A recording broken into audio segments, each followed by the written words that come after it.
Excellent conclusion to the formal part of this panel. My friends, I very much hope you will take the opportunity to challenge what you've heard, to ask questions on the many good subjects we have not yet gotten to. All I would request is that when you ask a question, wait for the microphone, and please tell us your name and your institution. Good morning, Henrique from Belo Horizonte, University of Minas Gerais. I'd like to ask to all of the components of the table, and firstly to compliment all of you, about the European citizenship. Is it possible to create this sentiment of to be European without thinking in the national state?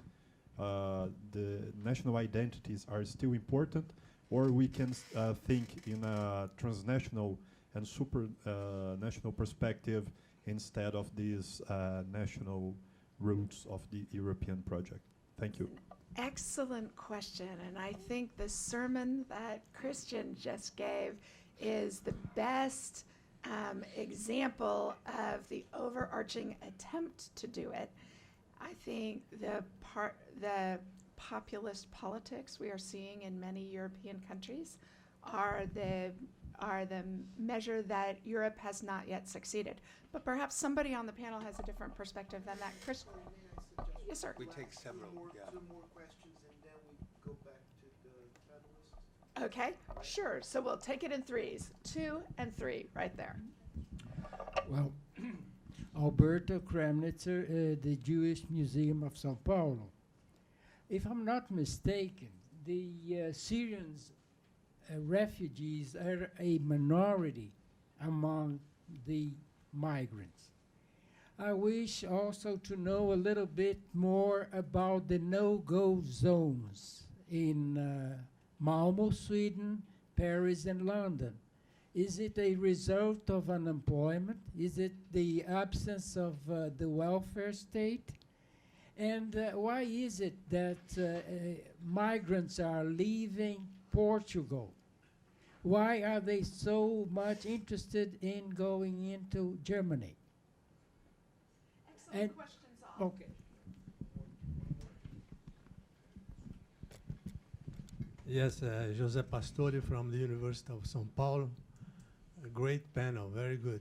I enjoyed very much. And the strongest phrase that I heard from the panel is, you are not going to get a new job if you are 55. This is probably true for 50 also. Probably true for 45. And if technology comes to the production system and the same speed that it's coming now and more rapidly, it's going to be a problem for 35 also. And I think the social protection in Europe, in most countries, social protection systems are mostly attached to formal jobs, to jobs, not to the individuals, not to the persons. So if the persons are not going to find a job, but is going to work in some alternative kind of activity, we have to invent new protection products. Probably this is the biggest challenge, not only for Europe, but for most of the countries. Thank you very much. Those are several good questions. What I propose to do is go straight down the line of our panelists and have you answer any of them that you have thoughts on. Please do not feel an obligation to answer each of them. Let's start with you. I'll just take the last one. I mean, I agree completely. You know, the European social welfare state, dating back to Bismarck, has been linked to employment. You get what you get largely because you're employed. National Health Service in Britain was a difference, but mostly it's always been linked to employment. So now if it turns out that you have a permanent cohort of unemployment, not only because of age, but also because of skills. If you lose a job in one sector, even if you're younger, you're probably not going to be able to be trained if you're anywhere over 35 or 40 for the other types of sectors that are available. So as we said, you may not get a formal job again. So then the issue is if you can transform some of the social protection or social safety net from being linked to employment to being linked, as you say, to the individual or to citizenship. I won't address the citizenship issue, but it has a little bit to do with this. You are a citizen not just because you have a nationality, you are a citizen because you have a bunch of other stuff, a sort of Marshallian definition of citizenship. If it turns out that your social safety net is linked to employment and you don't have a job, then you are beginning to lose some of the aspects of social citizenship that you're used to. Increasingly, I think that the notion of the universal basic income is something that should be looked at. The fact that the Swiss didn't like it, that was the worst place to start. I mean, who in the world would have thought, is this where you're going to start with something new and bold and daring and original? Switzerland? Jesus. I feel like I'm hearing a parallel to we're going to start Marxism in the East, not in Germany, where the conditions are right. Michael. He was a wise man, Marx. Okay, well, you invited us to pick and choose. Yes, please. Okay, well, Enrique's question about European citizenship. I think you may say this is a British perspective, but the very term has always been misleading. And I think one of the reasons why Europe has become less popular and less understood is because of our penchant for terminology of this sort that is highly evocative, but never actually corresponded with any reality. Because, of course, there's no such thing as European citizenship as such. I mean, even if you said EU citizenship, there's no such thing. People are citizens of states. That's clear. And I think people have been misled into this notion. However, what one has seen over a fairly long period has been people increasingly identifying the European Union as a source of both positive and negative developments. In my own life, I've lived in a number of European countries. When I lived in Italy quite some years ago, almost every single person you met, right down to the shoe repairer and the barista, would spontaneously come up with statements in favor of Europe. To some extent in Italy, this was an escape from all the problems in Italy itself, as indeed it still is in Belgium, the last true believing country, I think, when it comes to a federal Europe. But with the recession, the prolonged period of relatively high unemployment and so on, this is diminishing.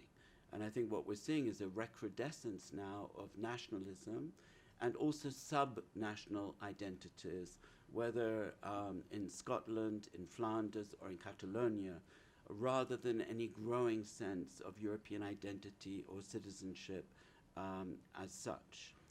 Alberto's question, let me just deal with, one aspect of it, what you described as the no-go areas in major cities, particularly in France, but also elsewhere. And I mean, if you take France, it's clear that the overwhelming majority of the 5 million or so French residents and citizens of Muslim origin are reasonably well integrated into French society. This is the overwhelming reality. The same is true in Germany, of that population which is predominantly of Turkish origin. There are problems in the major cities, in urban areas where there are high levels of poverty, low levels of educational provision, where the schools have been reduced to a desperate effort to protect the safety of teachers in some cases, where very little education is actually taking place. And I think what one is seeing in these areas is a double process of rejection. There's an element of rejection of conformity to the norms of society by some of the people living in those areas. In my personal view, this is exacerbated by an exaggerated and even somewhat aggressive interpretation of the notion of secularism in France, which is a part of French national identity, la laïcité, but which is at least perceived by some in these communities as rejection of their values, their traditions, and so on. We've seen all this in the rather ludicrous debates this summer about the burkini and all of that. So there is a failure of some in those areas to adapt to French society, but there's also an element of rejection, which they are feeling too. This is now coupled by high levels of delinquency, and common crime and delinquency often leads to radicalization, as until fairly recently there was no recognition that putting juveniles and common criminals in the same prisons as those who have been put there for political crimes or for acts of terrorism just led to greater radicalization. So you have a very complex picture there. And I do think if just today when we are meeting, there have been two very important statements made in Brussels, a so-called State of the Union message from the President of the Commission, Juncker, and a rival letter from the President of the Council. But a common theme in both of these, unfortunately, is the need for greater control of borders and an emphasis on security of the citizen. Those are important, but I think we have to look bottom up as well and see what some of the underlying roots are of the situation we see in the suburbs around the major cities. And I think we haven't really looked seriously enough at some of those root causes until now. Superb, Christian. Fully agree with what Michael has just said. One illustration on the security side, it is an important theme. It's one that resonates. It's the one where people expect more to be done. We've all read and been shocked by a series of terrible acts of terrorism over the past year and a half. We forget that historically, the number of casualties from acts of terrorism in Europe is lower today than it has ever been since the 1960s. 60s, 70s, and early 80s, that was the bad period, where you had hundreds and hundreds of people dying every year. In the UK, in Spain, in Italy, in France and Germany, too, in lower numbers. It's insignificant today, but with modern media, it gets more resonance. And every death is a death too much. And every death is a death too much, that is true, but we need to nevertheless see, put that in a perspective. The issue of origin of migrants. Yeah. Firstly, I think it's very important to differentiate between different groups of people who move. The Syrians who come are refugees. We have a legal, and in my view, moral obligation to offer them somewhere to go. We're all signatories in Europe, in the EU, to the Geneva Convention and its protocol. That means that we have agreed that we need to take people in and offer them temporary protection. How long is temporary? How long is a piece of string? We don't know. Then you have other migrants, economic migrants. And basically, if we look at what's happened over the past year or couple of years, the two main flows to Europe, the Eastern Mediterranean and the Central Mediterranean one, the Eastern Mediterranean is 80% refugees, 20% migrants.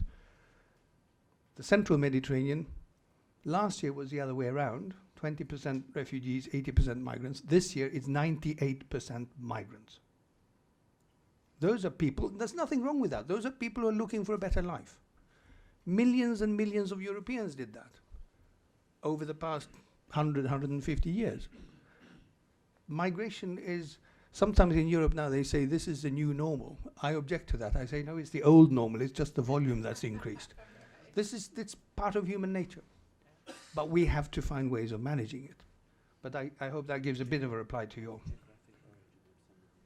Yeah, the current, Michael's right, the current geographic origin of most of the migrants is sub-Saharan Africa, plus South Asia, Pakistan, Bangladesh, mostly Pakistan, Bangladesh. Then you have a kind of hybrid category. Afghans, are they refugees or are they migrants? Quite a lot of those who come and ask for asylum are actually born in Iran because their parents left more than 20 years ago. And they just find that Europe looks more attractive than Iran. Next questions. Yes, sir, in the far back. Oops, I'm sorry. I should let you with the microphones choose. Go ahead. I'm Breno from Itaú Unibanco. A point that was raised a couple of times was that voters often vote stupidly. My question is, are European democracies, do they have the resilience to adapt to some of the shocks that bad electoral decisions can lead to? A fantastic question. Yeah, two questions short. One about trade. The issue of trade wasn't mentioned so far. As you know, we in Latin America, more specifically Mercosur, more specifically Brazil, are very much interested in this, Argentina too, in the opening of new possibilities with the new governments in both with the two new governments in both countries. We would like to know how Brexit may influence even new negotiations in this area that can be postponed for longer. First question. And second is a question and a comment. I must say, as Michael very well noted, they are not bureaucrats, they are European public servants, which is really, I think, the title. But what Michael was explaining, and I think he's right, that Brussels became le bouc émissaire of the problem of each national country. Like a bit in the States is Washington is responsible for the problems, in Europe became Brussels. The difference is that still United States is a country, and whatever you can say and do, is more difficult to isolate Washington from the other. Brussels is something, in the air, with European public servants fighting for their struggle. But here, what they feel is your arguments, and we're right, I think, basically, and also Jorge, about the international geopolitical perspective, why it was so important enlargement and so on in European so on. But if you see it from a national democratic perspective, the enlargement was problematic. Think about 28 countries having a democratic governance that is minimally transparent. I would say is almost impossible. There is a problem between the big geopolitical perspective of enlarging and ex-Soviet Union, etc., and the reality of democracy. When you think about international relations, you think about power. And when you think about democracy, you think about something different, values. An interesting dilemma. One last question? Yeah, well, a similar question to Bernardo regarding trade. Identify yourself. Oh, sorry. Philip Reich, I'm from the audit committee of the foundation here, and I'm an economist as well. Three things.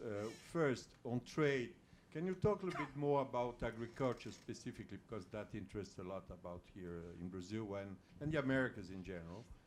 Second, NATO and the defense of Europe. What are the perspectives? Is NATO gone after Russia's invasion of Crimea and eastern Ukraine? And how you organize the defense of Europe, not talking about ISIS and the recent terrorism, but the more structural defense of the territory. And third, picking Sergio's what's going on, what the hell is going on, is concerned, you talked a lot about what is the history of Europe, but what's next? That's not very clear. There's Brexit. What are the perspectives for the next 10, 20 years? Is a de-Europe, like a deglobalization, or not? Or a pause in the system? These are my questions. Thank you very much. That is an enormous panoply of good questions from our audience. And we have less than 10 minutes left in this panel. So I would like to go straight down the line again to have you guys answer any of these questions that you take an inspiration with and make any concluding comments because we have so few minutes left. So that's it. Yeah, this is your last shot. Okay, last shot. On the resiliency issue, I would hope so, but I'm not sure. I mean, there are certain things that democracies can withstand in terms of stupid votes. And there were, unfortunately, too many relatively recent examples in Western Europe where people voted stupidly and it was a huge disaster.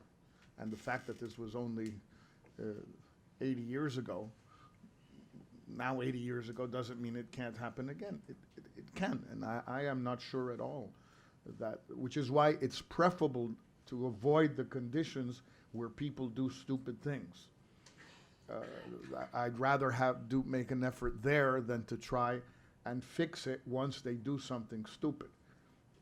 If you can, now sometimes you can't, but if you have sufficient warning and you have sufficient historical precedence, you sort of say to yourself, Jesus, you have to find a way to not have conditions where people do stupid things. On the Brexit and Mercosur situation, I wouldn't hold my breath. I mean, I know very little about this. Which one? I mean, frankly, I'm not sure this is the greatest time to try and start a negotiation between either Brazil or Mercosur and the European Union. Sort of that kind of, I'm not sure the atmospherics in Brussels are terribly conducive to that, but obviously my two colleagues, and mainly Christian, know more about that. And as a final comment, I would just insist that I would really like to see, as a Latin American, the European Union be more present in everywhere in the world, and particularly in Latin America. We've spoken about this, Christian and I, in his previous incarnation, mainly in charge of Latin America. And I would come back just in conclusion to the Turkish deal issue, not Turkish accession. I mean, I don't disagree with the nuts and bolts of it and the history of it, but you on these issues, with all due respect, you shouldn't look too much like the Americans.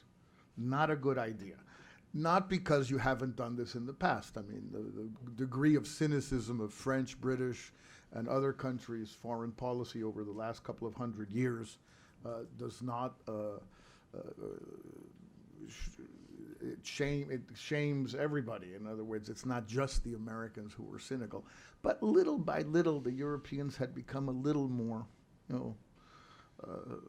principled, let's put it that way. And, I'm not sure it's a great idea, even no matter how important the Turkish precedent is from an immediate perspective. I don't like the way it looks for other countries, the way the European Union deals with other countries in other parts of the world, not just Russia, but many others. And secondly, I don't like the precedent it sets for certain countries in Latin America.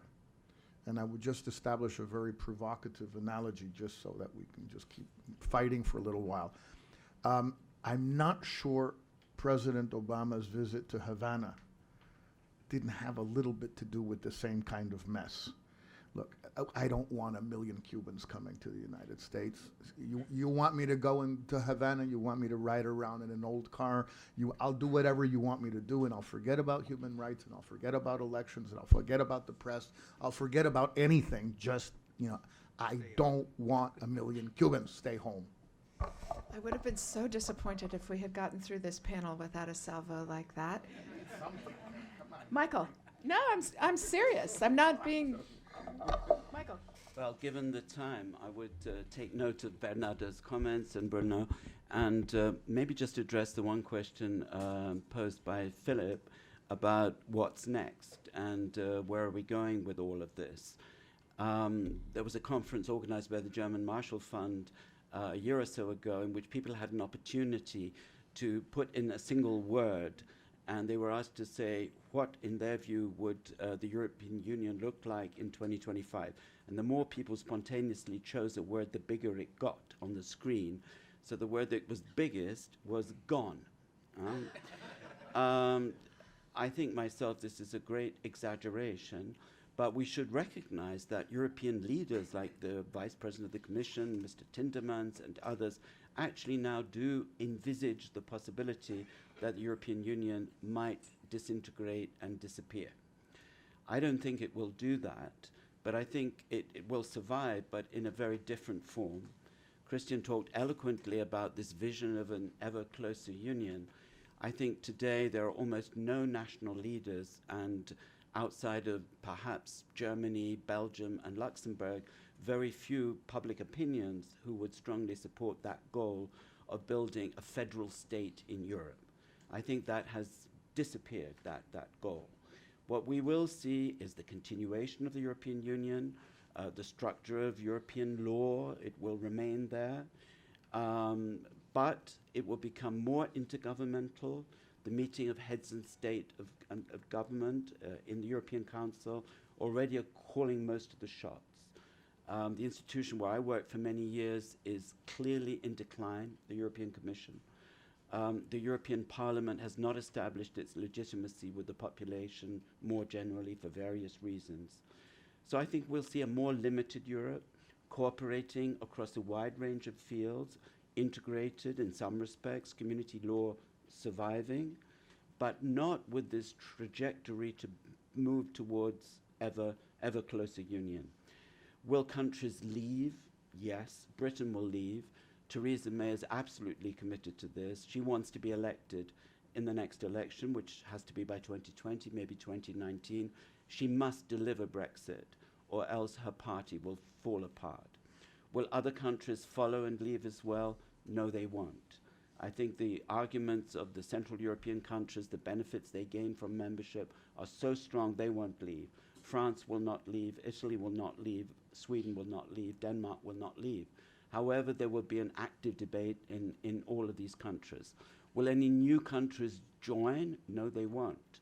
They will be held at arm's length for a very long period until greater stability and self-confidence is re-established. So what next? A rather different kind of European Union, to some extent more modest, more pragmatic, more intergovernmental than we've seen in the past. Excuse me, I'm not taking any more questions from the floor because our time is already over. But fight this out in the coffee break, and I want to weigh in on this well. Christian, you get the closing salvo for this panel. Well, the quick one to that last shouted comment is with Euro, because it's a political project. It's not an economic project. Simple as that. On these other issues, I agree, but not entirely with Michael. What next? What will Europe look like 5-10 years down the line? What the Africans say sometimes about developments in their countries, it's same but different. And Europe will, I think, look pretty much the same. And it will continue doing many of the same things, but of course it will be different. There are strong intergovernmental tendencies for the moment, but we've had ups and downs before. We forget that many people had sort of more or less ruled out the European community as an actor in the late 60s and through much of the 70s, saying, it's not working, it was a nice thought, but it's not going to go anywhere. And then came the big push with the single market. And then came enlargement. And there was a dynamization, which was quite extraordinary, and a drive. Another example, a hugely sensitive issue when we come to border controls. Coast guards and border guards. I mean, this is, you come to the sort of paramilitary. There's been a no-go area for the EU for as long as the EU has existed. Last year, with the surge in migration, member states asked the Commission, could you come up with a proposal for a common European Coast Guard and Border Control force? And we said, well, that's a pretty big challenge. Are you sure you want this? Yes, we do want it. They said, well, if we do, that's going to be a big legislative thing. It's going to take a lot of time. It has to go to Parliament and so on. They said, we haven't got time. We said, okay, we'll put something on the table before the end of 15, and we hope that you and Parliament can sort it out before the end of 16. Not good enough. It was done between member states and the Parliament in June, in 6 months. It's almost unheard of. And we're currently mobilizing the resources and the people to have a common force which will be mobile and be able to go to different places. I know we're running out of time. Trade and Brexit. Brexit will happen in some form. She's come up, Theresa May, with this wonderful formula that Brexit means Brexit, which means today it doesn't mean anything at all because they haven't decided what it means. Is it hard? Is it soft? Is it full? Is it not? We will see. It means that we are redefining the relationship of the United Kingdom with the rest of the Union. How far that will go depends very much on developments within the UK and between the UK and Britain over the and the EU over the next couple of years. Meanwhile, we pursue the other agendas. The question of trade, Mercosur, is not whether to restart the negotiations. They have been restarted. There was, before the summer, an exchange of offers. Both sides said they were disappointed. That's what I would expect in the course of a negotiation. Next round will take place in about a month's time. That's moving forward. Will it work? We don't know. It's going to be a hell of a lot easier than TTIP, which is a different matter, because TTIP has come to be seen as a sort of vortex of all the ills of globalization, big companies versus small people, and so on. Very last point, NATO and defense and defense of Europe.